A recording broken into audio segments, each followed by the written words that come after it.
You are listening to Healthy Paint Talk with Bill and Darryl. Healthy Paint Talk is brought to you exclusively by HealthyPainting.com and ExpectationRestoration.com. Each episode invites you into the slightly unorthodox world of Bill Daly and Darryl Whalen, two experts in the world of healthy and environmentally conscious painting, coating, and finishing. Join us each week for our experiential conversations, educational information, and answers to your questions about products, practices, and methodologies that make a difference to us all. Find us on the web at healthyhomecast.com. And now, your co-hosts, Bill Daly and Darryl Whalen. Okay, hello and welcome to episode 3 of Paint Talk with Bill and Darryl. That's Healthy Paint Talk with Bill and Darryl. Healthy Paint Talk is a part of the Healthy Homecast Network and is brought to you exclusively by HealthyPainting.com and ExpectationRestoration.com. I'm Darryl Whalen, along with the star and co-host of Paint Talk, Mr. Bill Daly. Hello, Bill. Hey. And hey. And we're also here with our audio engineer, Randy Parcel. Hey, Randy. Hey. Hey. This is a heyday. Back in the heyday. As we continue along, developing our format, we encourage all of those who are listening and may have listened to episodes 1 and 2 to please contact us with any questions or comments or ideas that you may have. You can do so by either emailing info@healthyhomecast.com or by calling 206-650-4587. As we have explained fairly thoroughly on the first 2 episodes and will be posting on our site once it's up, here's a quick rundown of the format of this show. First, we have What's Been Happening, where we talk about the things that come up over the past week. Then we have the Topic of the Week, which touches on something we trust will be relevant to the listeners. Then we have Is This Product Really Green and Safe, where we talk about the potential healthiness and quality of products that we've either seen, used, or have been asked about. And then We've got the Answers, where we will entertain the listeners' questions. And then we will end each episode of our podcast with the segment What's Up With That, where we present a silly question that generally has no relevance to our program, or most often nothing at all, and often has no answer, or does it? So let's get right into it. This is What's Been Happening. What has been happening with you over the past week, Bill? Well, I went back up to the lumber yard up in Tumwater that I've been visiting quite frequently. We're trying to make a stain that is water-based for a company called Starbucks for their tables. So I was talking to them on the phone last week, and I decided to just make a personal appearance because talking on the phone and being there are 2 different things. So when I got up there this morning, working with one of the fellows, and we were just talking. We were just in the back room talking. And he said, I don't know why we have to go to all green finishes. We were doing just fine before. And I said, yeah, you probably were. I said, but you know what? We have to kind of think about safety for the employees and what can and what can't really give you some harm. And years and years ago, those of you who grew up in the 60s and had a chance at being a hippie can remember the water beds that were really ugly wood. They made the water beds out of pine or fir or whatever they could get their hands on. They were big, bulky. And, well, they had to be big and bulky because they had to have a big bladder of water in them. And they all stained in the same color, this really dark color and through an oil finish on top. And that dark color was tar. The real name for it is called gilsonite. And it's a tar derivative, and you thin it out with paint thinner, you wipe it on, and it gives you that beautiful reddish-brown color. And I had gone up to Chehalis, because that's where all of the big water beds were made. That was the Big Water Bed Palace. And I walked back in the finishing room, and here are 2 women with absolutely no gloves, no protection for breathing. They were standing in pools of this stuff. And somebody would just hand them a board, and they'd dump the board in the stuff, wipe it off, and throw it back out again. I don't think they're still alive. And I think if somebody were to go up there and to see that in today's circumstance, they wouldn't be there. And so I was talking to this fellow at Windfall Lumber, and I was telling him how toxic some of the wood that he's working with and sawing and sanding happened to be. And he was working on some oak. And I said, my God, Jerry, you're breathing in that dust right now. I said, run your finger across all the woodwork around here. He runs a finger across it, comes up with a big load of dust on his finger. I said, that's in your lungs right now. And I said, that's toxic. And I said, you should be wearing a mask. You should be wearing also earplugs, and you should be wearing safety glasses.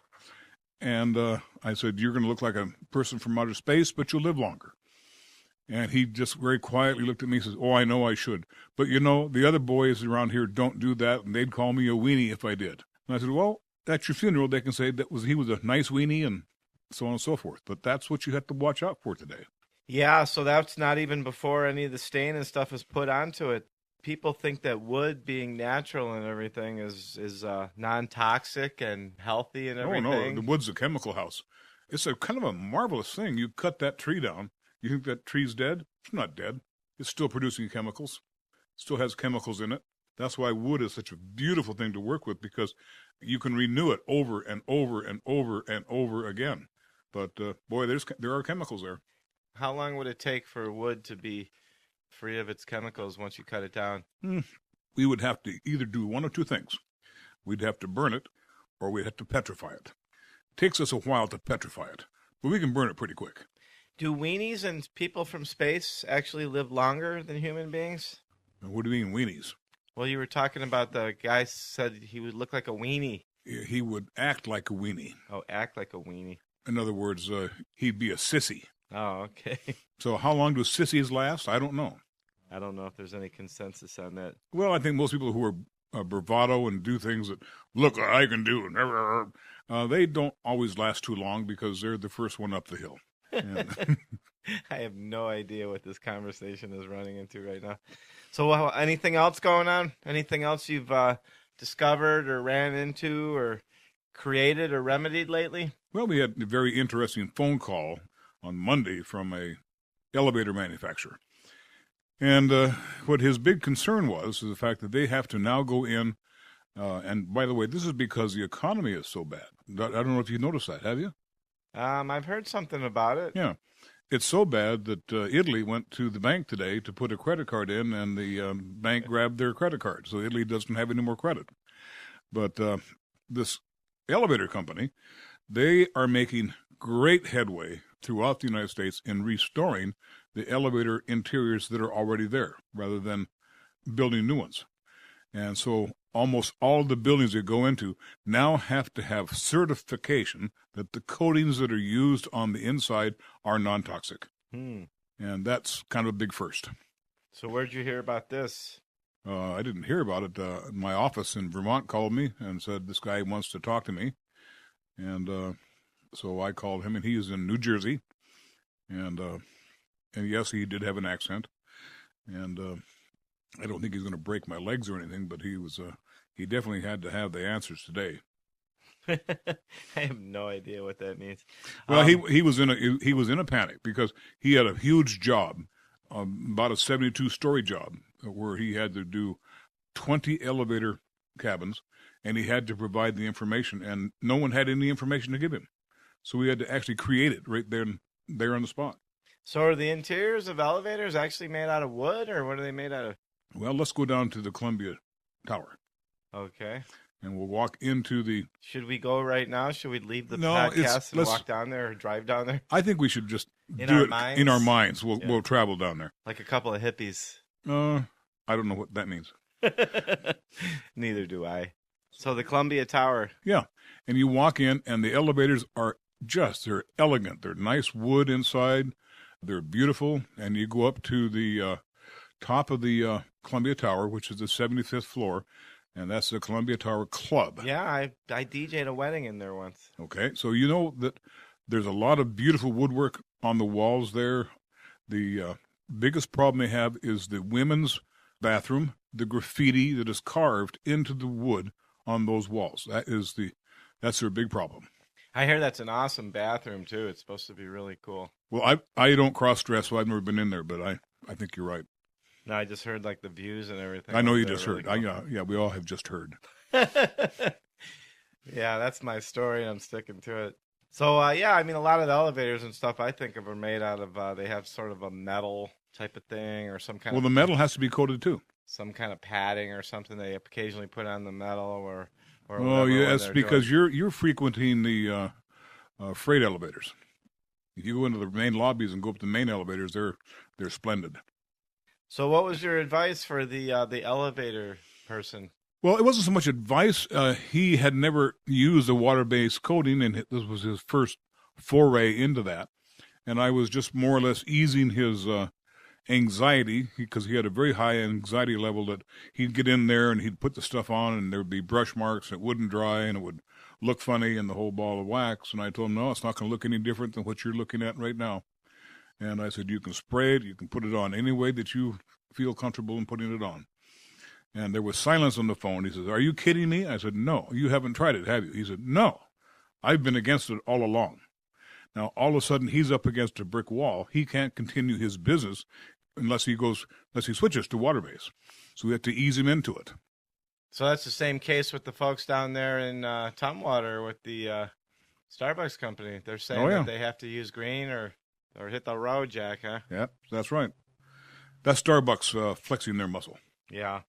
Well, the truth of the matter is that we try to shy away from the politics and stuff around here about it, but for a person myself that's been involved in this for a long time, and we talked about one of the first, was it maybe the first episode or something, about the toxic stuff that I was exposed to myself. And, there's certainly people that have been around a lot longer than I have and have been doing this a lot longer, but I've been doing it for quite a few years, and I just remember the stuff just being horrible and stuff. Even the quote-unquote latex products and stuff 30 years ago were... Oh, yeah, they were pretty bad. Pretty bad. They were loaded with ammonia, and I can't imagine going into some bathroom, closing the door, and painting your bathroom with an ammoniated paint.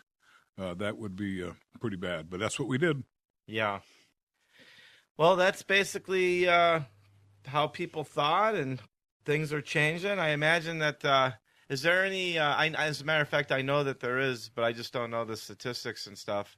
The people that had been exposed to this kind of stuff, say 20, 30, 40, 50 years ago, say the folks in the elevator business that were putting those coatings on previous to the green coatings that they're now being forced to use, and the coatings and stuff and the finishes that the folks down at the place down there in Tumwater that are being forced to use now. Is there any statistics or proof or about the types of adversities and stuff and people were challenged with, and the different types of things that they ended up catching, and different types of diseases and stuff that people caught from being around the products and finishes like 20, 30, 40 years ago? Yeah, there are certain types of cancers that are very definitely related to the paint industry. And renal cancer is one of those where it's out of control in the paint industry.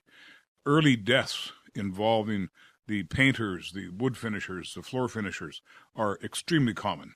And they're not advertised. It's not something that we say, gee, another floor finisher bit the dust today, but you go find me an old floor finisher someplace. Well, actually, you're looking at one, aren't you? But the point is that those chemicals do kill brain cells, and a few other things on the way.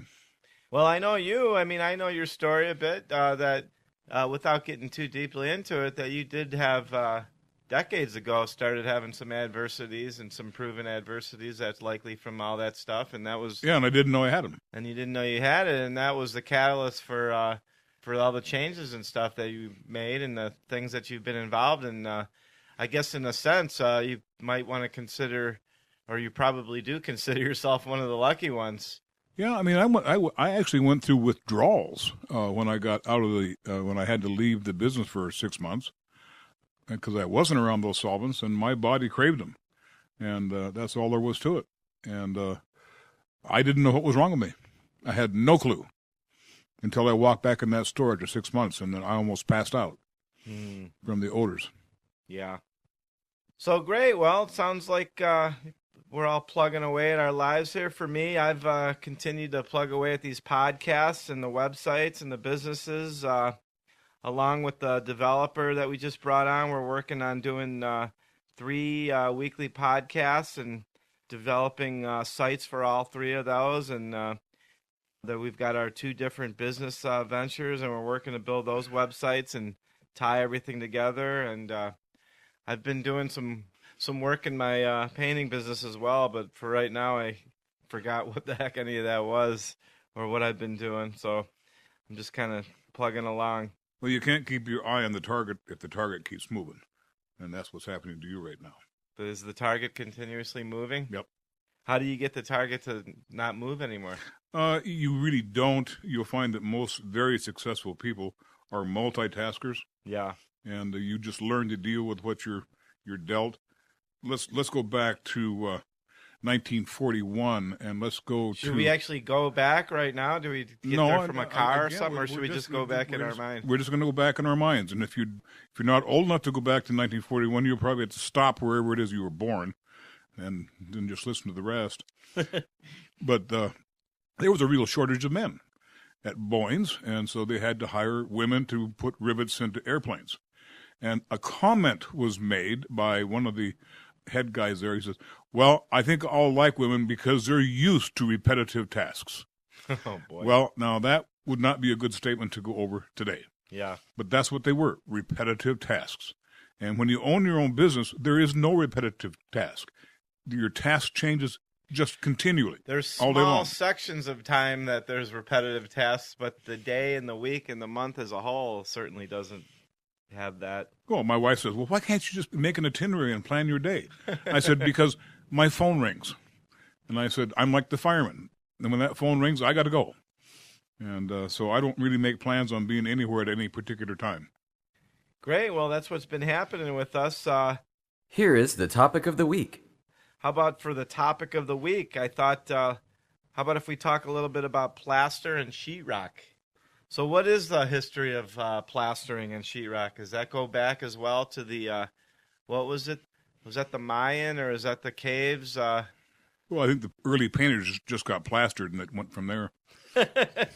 I mean plastered, I mean plaster. What is the main purpose of plastering and sheetrock in the history? Do you know? Well, sheetrock is a relatively new invention. Plaster, of course, is not. And you can thank the French, basically, for getting that little thing on the ground, or off the ground. And the French were really great at doing cosmetic things.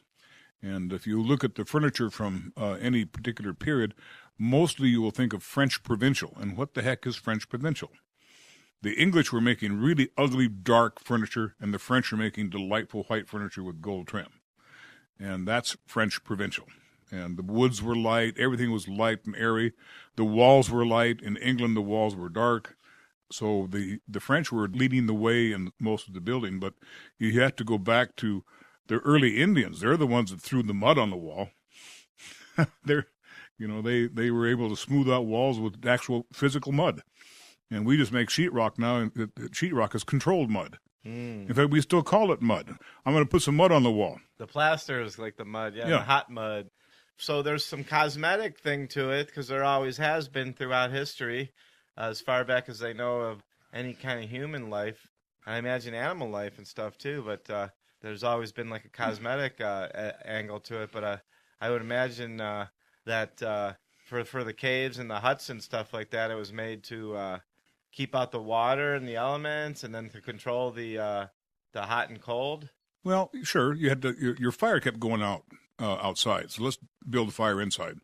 And then they found out they had to ventilate because then the smoke would kill you. So I don't know how in the hell we got here from all the trials and tribulations we've gone through. But most of the hieroglyphics in the caves were actually storytelling. They weren't decorations. And what in the world possessed Og to pick up a piece of charcoal and scribble on the wall? Lord only knows. Did he have his girlfriend with him and impressing her how he could make a really good-looking horse, or what was he doing?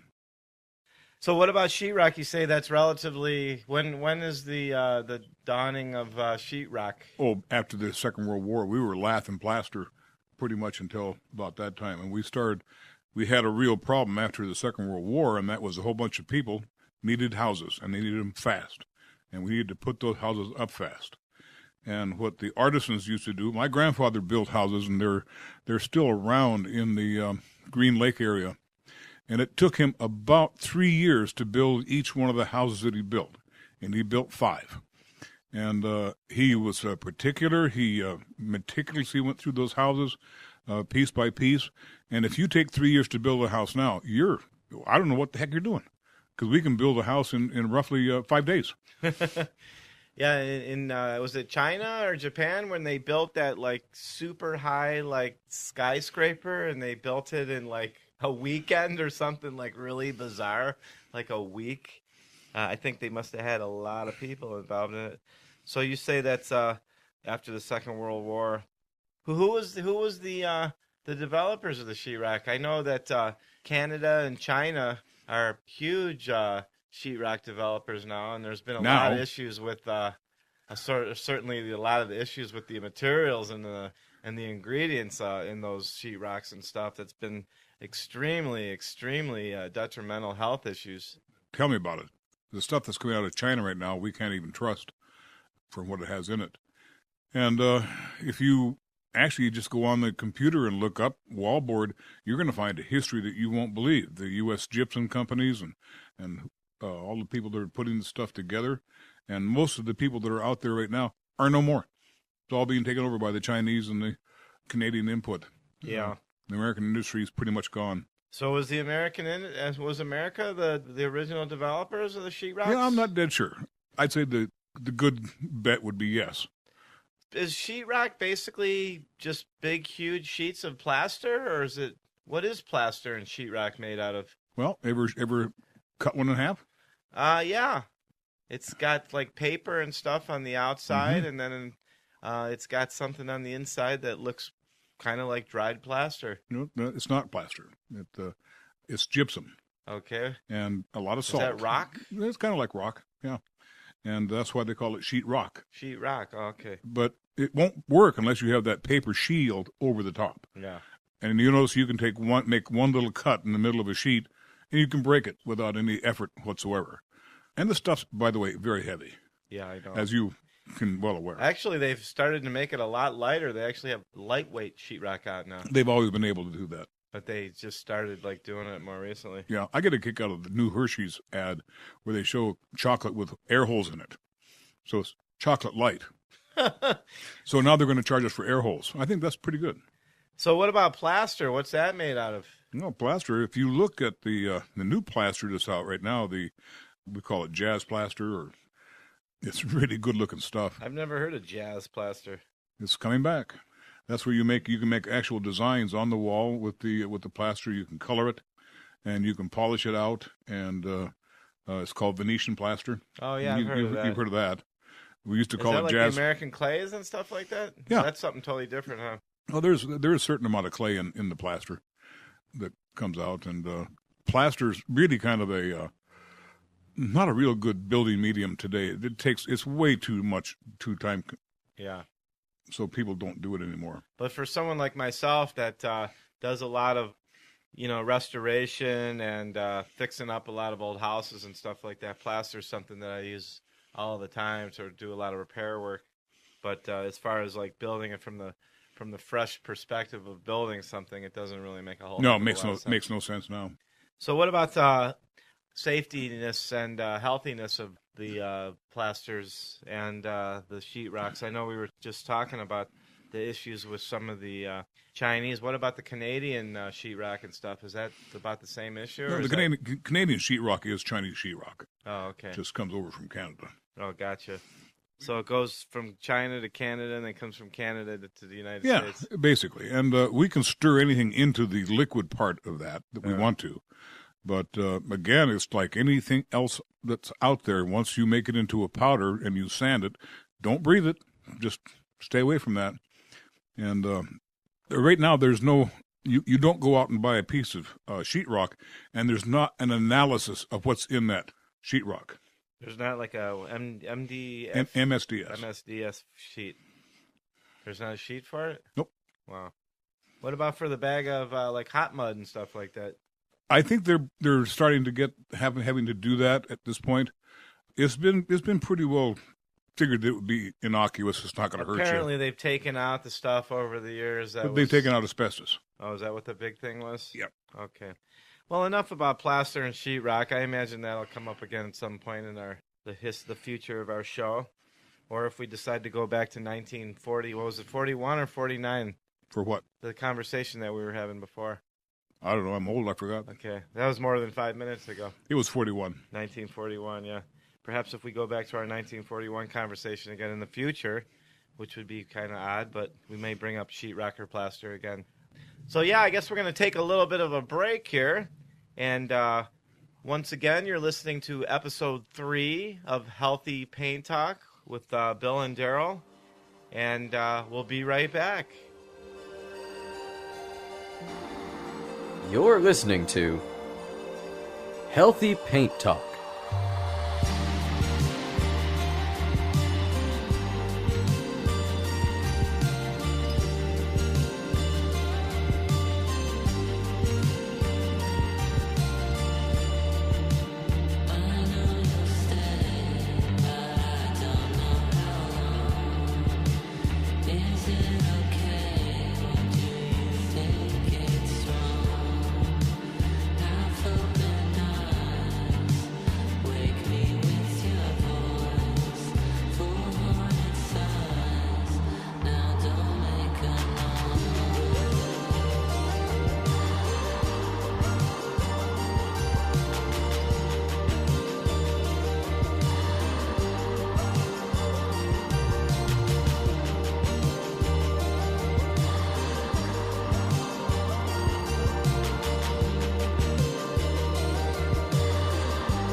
Okay, we're back. So that was quite a break. Wow. Boy, did we raise quite a hoopla there. We pretty much went outside, ran up and down the street. Yeah, I finished off this bottle of Sobe green tea. That's pretty good. I don't know how good it is, but... It's really good. Is it healthy? Well, let's see. Shall I read the label to you? No, let's not. Okay. And now, is this product really green and safe? Let's talk about our product of the week. Which is? A friend had sent me something called Go Green by Perf, 100% back to nature recycled plastic. Cool. In tune with nature, green by choice. Extra strong. ASTM compliant. I have no idea what that means. Do you know anything about this stuff? It complies with the government rules. Oh, okay. And this has been around actually for quite a while. Are you familiar with that one? Yep, I am. What can you tell us about that? This is just recycled stuff. When you take the garbage out in the morning and you have the 3 or 4 cans that you have to put your stuff in, this bottle would go into, since it has a certain tag on it, would go into a recycle circumstance. This would be a good candidate to become this. I'm looking, for those of you who can't see through the radio very well, I've got a bottle of Sobe green tea. It's a plastic bottle. The lid is a completely different kind of plastic. The lid won't go into making this. But, Darryl, you know that we've been doing some rubber floors recently. We sure have. And when we looked down at those rubber floors, you know what they're made out of? Green tea bottles. No, recycled tires. Oh, recycled tires. So, and then we color it, and so it looks like it's a kind of a neat-looking floor. But there's a lot of things that are made out of recycled goods.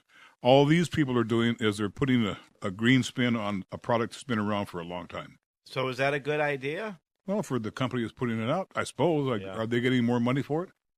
I don't know. Somebody sent it to me. I'm just wondering if plastic is a good idea to start with, but we could probably have a whole show about plastic, or we may even on the interview show talk about plastic sometime. Sure, we know of a company that uses a lot of plastic, and we could bring them in. Pathway Construction would go crazy over green plastic. The thing that's funny to me is it says it's 100% back to nature recycled plastic. It sounds kind of contradictory. Well, okay, yeah, let's read that. It's 100% back to nature. Okay, so they cut a plastic tree down, and they made... Well, they have to grow a plastic tree first. That's kind of a bitch. Yeah. So, yeah, that's quite a statement. Oh, well. That's quite a thing to say about a plastic tree there, Bill. So is there a healthy alternative to this, or is this the healthiest alternative? Well, it's just plastic. Yeah. So I suppose if you're going to put that over somebody's head, it's going to be as unhealthy as the regular plastic. Yeah, we're not going to be talking about putting plastic on anybody's head, Bill. No. So, okay. So we use cloth and we reuse them over and over. As a matter of fact, I moved to Seattle close to a little over 9 years ago, close to 10 years ago, and I brought some of the Dropcloths that I've been using for 15, 20 years. No, that's probably still good. They're still good. They're still great. Okay. Well, that's our product of the week. Here is We've Got the Answers. Coming up next, how about We've Got the Answers? So where we will entertain the listeners' questions. Being that we continue to build our website and create a better way to reach out, we still have not taken any time to plant a question into today's show. We did have somebody come by last week, Michael, and ask us a question, but he's not there. Is there anything going on inside anybody's brain? What about you, Randy? Do you have a question for us this week? There's a lot of graffiti in the area, and I'm sure there's a lot of people that are interested in taking the matter into their own hands and removing the dreadful material. But, you know, what's the best way to clean it up and be safe for the environment as well? Which methods should we use, and is there a way we can influence other people in the area to maybe stop doing the graffiti in the first place? That might be another show, but thank you. Great question. They made an interesting study. They set up some cameras in an area that got graffiti on a regular basis. And they found out that it wasn't kids in a lot of times that were doing the graffiti. It was actually adults trying to express themselves. They were artists. And their art. So everybody since the beginning of time has tried to figure out what the heck to do with graffiti. And so there are some very healthy options, but here's three things that we don't know. We don't know what the graffiti is on. Is it on paint? Is it on concrete? Is it on wood? Is it on plastic? What's it on? So if we were going to take it off, we have to determine what that surface is. So there's a company that is producing soy-based strippers that are pretty darn nice. And I mentioned them before. They're called Franmar Chemical Company. If you want to find out a lot about them, look them up on the internet, franmar.com, Franmar, and there will be a list of products that can be used to remove graffiti from a number of surfaces. And the reason these products are not widely used is because of the expense. Who's going to pay to remove the graffiti? The guy that put the graffiti on isn't going to pay for it. So it's usually left up to the business owner. And he's not too happy about that. So he's going to get a bucket of gray paint and paint over it. And the other thing you have to really be concerned about is that when you remove or dissolve something, you don't know what that product was prior to it becoming hard surface. So you don't know what chemical you've got in your possession after you make it into a liquid to remove it. And is it a good idea to then make it into a liquid and then take a hose and put it down the water drain? Probably not. Well, we talked about that last week, and we know that it's not a good thing. It's not a good thing. And if we shoot the graffiti artists, there'll just be more to take their place. We're not going to be talking about shooting people on this lovely show. But we just did. Well, thanks for that answer, I think. And thanks for that question, I think. Well, no, the question was good. So perhaps we can get that graffiti soy company into one of the podcasts down the road or something. Are they local or where are they from? No, they're back east. Oh, okay. And there are local people, of course, that sell it. Oh, okay. And what we might want to do is get Green Home Solutions on here one of these days and discuss some of the things they have to sell. Yeah, great. Well, we'd like to get them actually on the interview show and do an interview with them. So, yeah, we did get our first comment, which was in response to last week's questions about cleaning paint off your hands and using lanolin. Mm-hmm. Victoria emailed, on the segment We've Got the Answers, Bill made mention of lanolin as a skin cleaner. My one comment would be to explain that lanolin is from sheep, and some animal-conscious individuals would want to know if there are safe, cruelty-free alternatives to lanolin. And she says that the answer is yes. There are cruelty-free plant-based products that can remove paint and other stains from your hands just as well. Olive oil and salt scrub works, and there's some stuff on the internet. On, let's see, Wiki Answers question, how do you remove oil-based paint from your skin? Sand Candelilla wax is from a plant and is a great substitute for lanolin, especially in skin moisturizers. And apparently, many skincare products and cosmetics companies won't use lanolin because it is commonly causes allergic contact on skin rashes, and also they consider to be a cheap filler. Vegetable sources are thought to be better moisturizers, and skin can breathe easier. So we have a bright and educated person listening to Healthy Paint Talk out there, and that's what we do. We educate, and we put ourselves in a position to become educated ourselves. Do you have any thought about that? Yep, warm chicken fat removes anything. Okay, thanks a lot for that. You're not helping a bit. Well, it's oil, and it does work. I bet the chickens wouldn't appreciate that very much. I never bothered to ask a chicken, and I've had about 10 of them. You've actually owned them. I've actually owned them. And now, what's up with that? Okay, well, enough about that. Okay, Bill, it's up to you. What do you have for a silly question of the week? Well, Daryl, you keep asking me for a silly question. Why don't you chime in and I get silly questions asked to me every single day on the phone that I think that other people don't think those questions are silly. I think they're silly because I know the answer to them. So usually a silly question is somebody who doesn't know what the answer to that question is. Well, I don't necessarily have a silly question of the week. As we're putting the website together and giving people an opportunity to submit their silly questions, I hadn't really gotten any. Oh, I've got a silly question. Why are we using up so much time talking about something that we don't even have to contribute to the show this week? That's a pretty silly question, isn't it? That is a silly question. So, okay, is there anything else, guys? We can wrap this one up, I think. Okay, well, that's a wrap then. You've been listening to episode 3 of Healthy Paint Talk with Bill and Darryl. Be sure to email us at info@healthyhomecast.com, and eventually that will be healthypainttalk.com, or call 206-650-4587. We would love to hear your ideas for topic of the week or product of the week, or your general questions about anything related to painting, coating, or finishes, as well as an idea for a silly question of the week. If all goes as planned, you will be able to check back next week for episode 4. Check out healthyhomecast.com for all of Healthy Paint Talk episodes, as well as other shows and episodes relating to the environment, society, and the community surrounding the Puget Sound and beyond. So until next week, this has been Bill, Randy, and Darryl with Healthy Paint Talk. And how do we close it out? Oh, yeah, stick a brush in it. There you go. Stick a brush in it. Okay, bye-bye.